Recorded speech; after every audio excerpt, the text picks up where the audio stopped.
So, you want to build the perfect stairway? I've got a couple of formulas that I came up with, 40 years ago when I was in my 20s, that through trial and error and looking at the design of stairways, there are a couple of formulas that actually apply to any stairway that is safe and comfortable. We do have building code requirements to look at, and we'll look at those first, but it goes way beyond that in making a safe set of stairs, and you sure want a set of stairs that you are going to be comfortable with and that you and no one else gets hurt on. Let's start out by taking a look at those code requirements, and then after that we will get into my formulas for the perfect set of stairs, so stick around.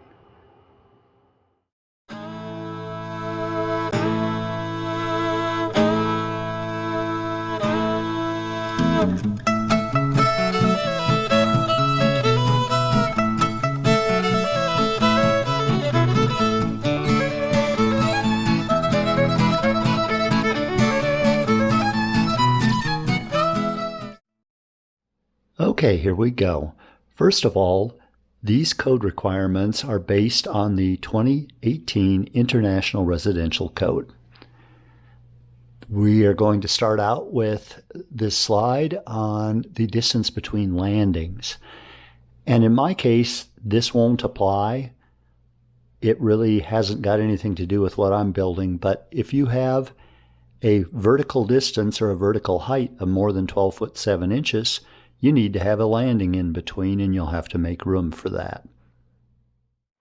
The next requirement that will apply for me, although I am not going to be concerned about it while I'm building this flight of stairs, I will be concerned about it when I continue construction above, and that is headroom overhead. So what we have is a requirement of 6 foot 8 inches of headroom over the top of the stair, measured from nosing to nosing or at the landing on either end. I will have a bathroom that is adjacent to this stairwell, and in that bathroom I had hoped to put a shower directly above the lower landing. Now, I'm not sure that that will work for me because it will have to be raised in order for me to get the 6 foot 8 inches of headroom. So what I may do is set the washer and dryer in that spot and then put the shower just across from that. The next thing, and one of the most important that we will be concerned about, is the height of the stair risers. And the code requirement for this is that the maximum height must be 7 3/4 inches or less, and the difference in distance between the longest and the shortest riser on a flight of stairs from landing to landing would be 3/8 of an inch. And then we have the stair treads, the part of the step that you actually walk on. That code requirement is that must be a minimum of 10 inches, and that assumes that you have a nosing or an overhang of 3/4 of an inch to 1 1/4 inches. There are additional requirements on that nosing that it can't be greater than 9/16 of an inch. Similar to the riser, there can't be more than 3/8 of an inch difference in the length of the stair tread between the longest and the shortest on a particular set of steps. If there is no stair nosing, then the minimum length of that tread must be 11 inches or greater.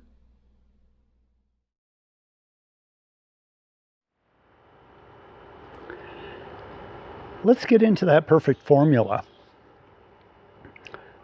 The one thing that I have found is when I find a very comfortable set of stairs, whether or not it meets code requirements, can be comfortable to walk on, which makes it safe, or it can be quite uncomfortable to walk on, even using code requirements that, to me, makes it unsafe.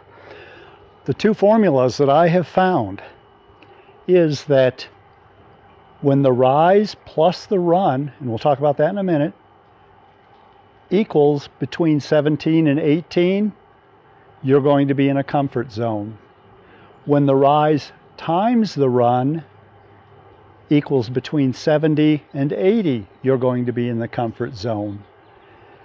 You can get outside that and still meet code requirements, but you're going to get into a stairway that just doesn't feel quite right to walk up. Now these formulas, for me, work well. My height is 5'8". I'm probably a pretty average human being, so it's probably going to work well for most people. For someone who's taller and has longer legs, that may seem like a little bit on the short side. For someone who's short-legged, may be just the opposite. The steps may seem a little bit large. The old building code from way back for residential work used to say that you could have a maximum rise of 8 inches, a maximum run of 9 inches. Now it's somewhat less than that on the rise and a little bit more than that on the run for safety reasons.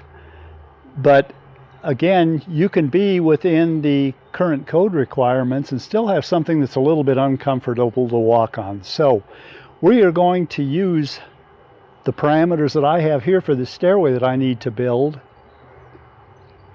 and we'll talk about what might be your requirements.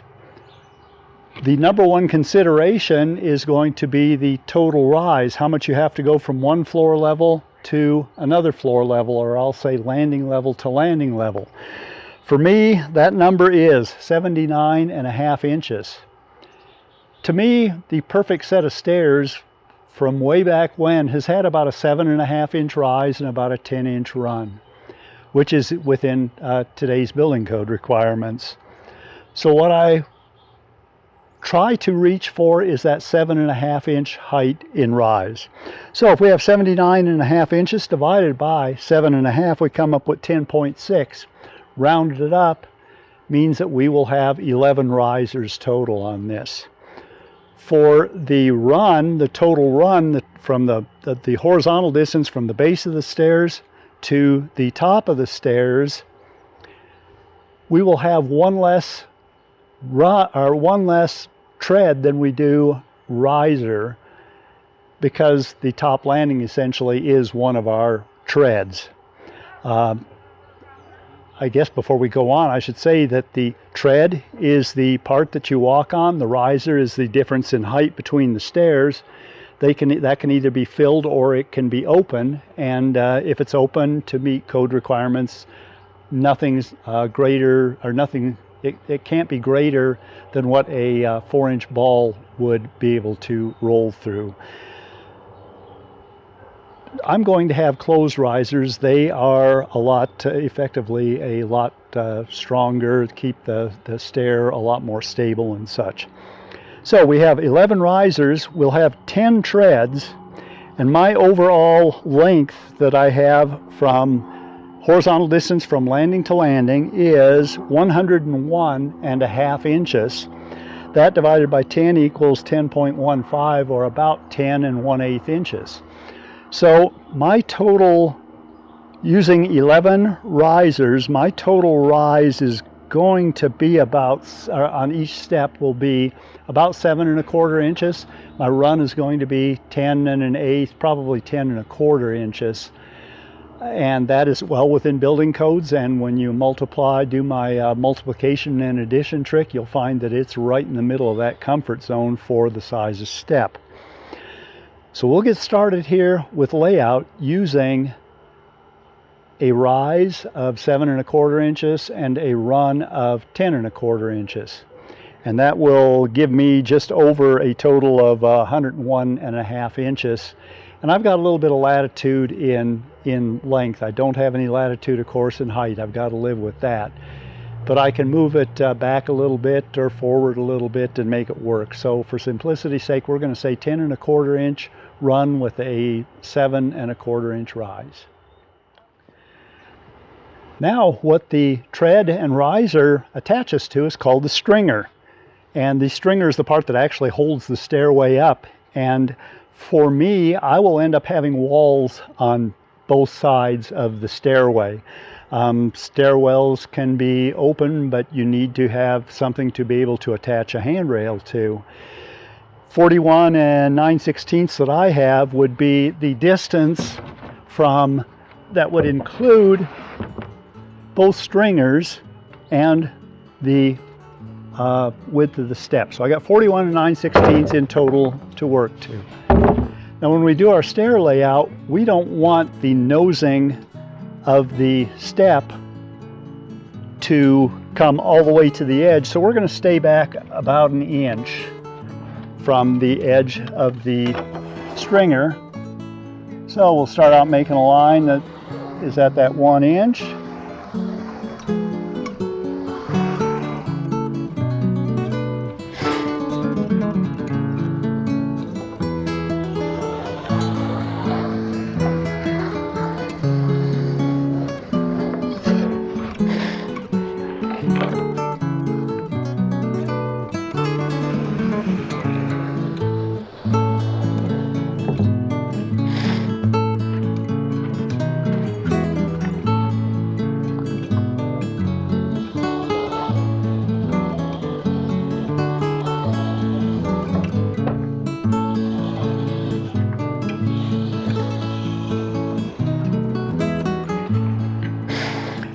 And that is where our stair nosing will come, up to that line. To make our layout just a little simpler, what we can do is to find our stair nosing on one step, find our stair nosing on the next step by using the Pythagorean Theorem. And to me, that's probably the most important formula there is in construction of any type. So we use that here, and if you want that formula, it is back in episode 10, about 4 minutes into the video. We used it on doing the layout and keeping things square on a shed that I built. So, using a rise of 7 1/4 inches and a run of 10 1/4 inches, we have a diagonal distance of 12 and 9/16 inches. So we can come every 12 and 9/16, which I've already laid out on one board, and that will be the tip of our stair nosing. We want these stairs to be identical, of course, so what we can do is just use the framing square to square across to where we got the same on both of them.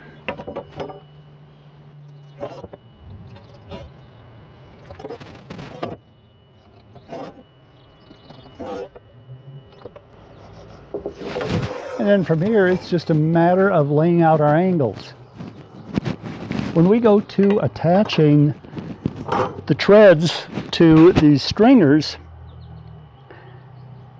we want strength, and to run a screw through the outside of the stringer and into the end grain of the stair nosing, that's fine and dandy, but typically nails and screws that go into an end grain don't hold all that well, especially after you start getting some shrinkage in the lumber and stuff, some cracks. You don't want to depend on those screws for the support of the treads. So what we are going to do is to use the router, which is the same tool that I cut the edges on the for the nosings on the treads. We are going to use that and actually route about a 1/2 inch deep into the stringer for the new stair tread. And then what that does is it gives us a 1/2 inch of support on each end, plus the screws that will run through the stringer and into the stair treads.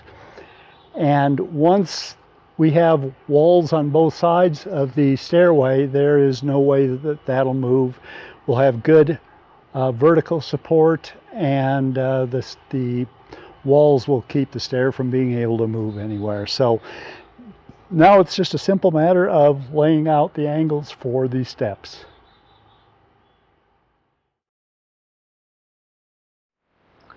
All right, our stairway treads now are all laid out and ready to be cut. I say ready, but what I need to do is to make a jig for the router to where all I have to do is to clamp it here and route out the perfect 1.5 inches in width, which is for the stair treads, and back far enough that I can get those in. And I'll probably just go all the way through 1.5 inches wide. it's not going to show what's on the back side of it except for from underneath, and who really cares about that?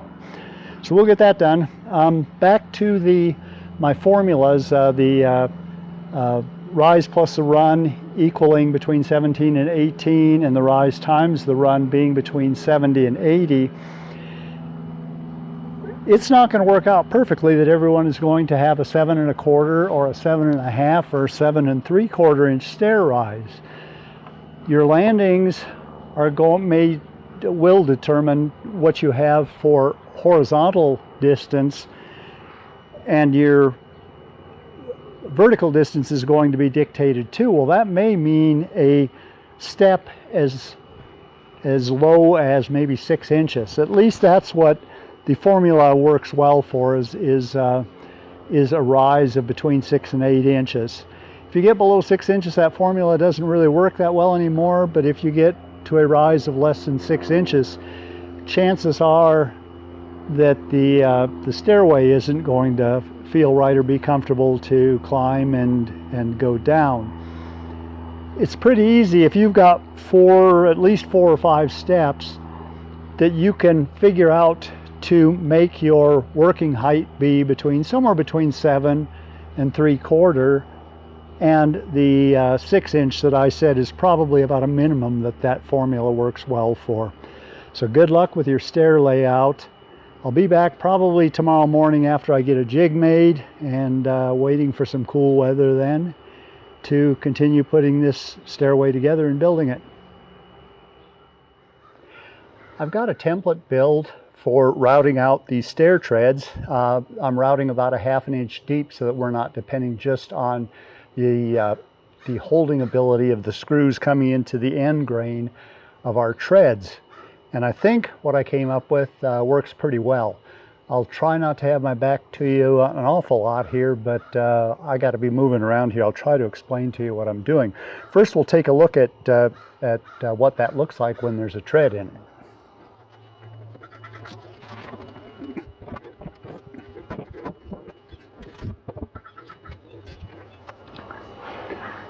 So that's what we have with the tread in it, and I will put in screws a couple of different directions. One, I'll toe screw in from this angle to pull the step up tight against the top of the groove that I've routed in, and then I'll do some from the end grain from the back side too. And then of course when we get to doing the risers, we'll attach them too and have a good solid stair.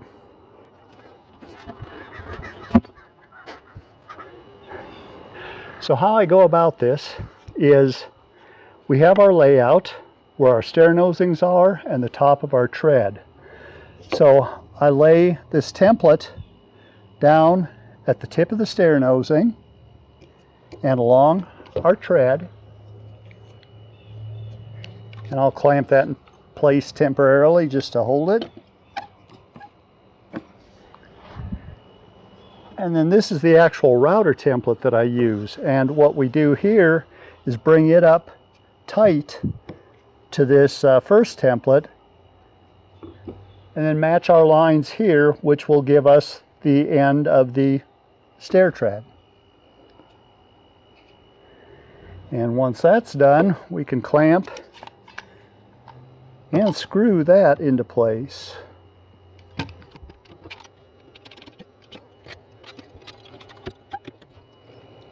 Once that's good, we can remove this piece, drive a couple screws just to keep it from moving around under the vibration of our work.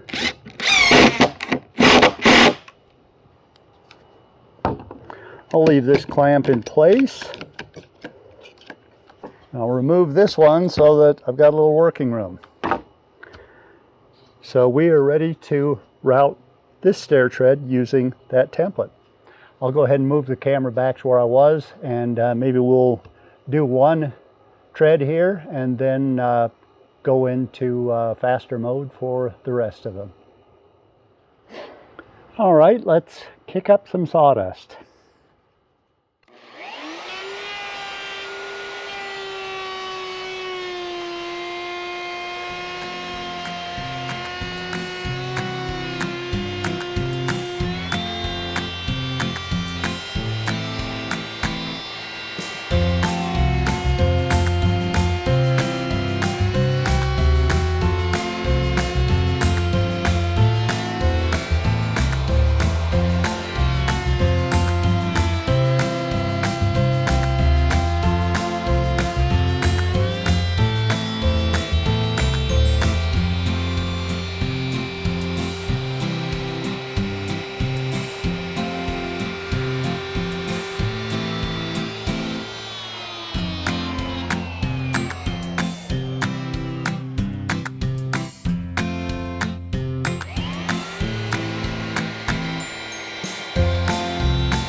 That's all there is to it.